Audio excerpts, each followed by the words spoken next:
ಪ್ರಕೃತಿ ಹಲವು ವಿಸ್ಮಯಗಳನ್ನ ಸೃಷ್ಟಿ ಮಾಡುತ್ತೆ. ವೈದ್ಯ ಲೋಕಕ್ಕೂ ಅಚ್ಚರಿಯಾಗುವಂತ ವಿಚಾರಗಳು ಈ ಪ್ರಕೃತಿಯಲ್ಲಿ ಅಡಗಿದೆ.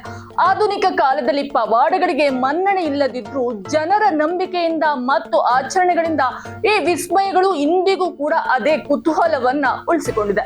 ಸುಳ್ಯದ ಪುರಾತನ ಕ್ಷೇತ್ರವಾದಂತಹ ತೋಡಿಕಾನ ಮಲ್ಲಿಕಾರ್ಜುನ ಕ್ಷೇತ್ರದಲ್ಲಿ ಸಾವಿರಾರು ಸಂಖ್ಯೆಯ ಮೀನುಗಳಿದ್ದು, ಈ ಒಂದು ಮೀನುಗಳಿಗೆ ಆಹಾರವನ್ನ ಹಾಕಿದ್ದೆ ಆದ್ರೆ ಎಲ್ಲ ರೀತಿಯ ಚರ್ಮ ರೋಗಗಳು ಕೂಡ ಮಾಯವಾಗುತ್ತೆ ಎನ್ನುವಂತ ನಂಬಿಕೆ ಇಲ್ಲಿನ ಭಕ್ತರದ್ದು. ಇನ್ನ ಇದಕ್ಕೆ ಪೌರಾಣಿಕ ಹಿನ್ನೆಲೆ ಕೂಡ ಇದ್ದು, ಕಣ್ವ ಮಹರ್ಷಿಗಳು ಈ ಕ್ಷೇತ್ರದಲ್ಲಿ ಶಿವನನ್ನ ಪ್ರಾರ್ಥಿಸಿದಾಗ ಶಿವ ಮಹರ್ಷಿಯ ಮುಂದೆ ಪ್ರತ್ಯಕ್ಷನಾಗ್ತಾರೆ.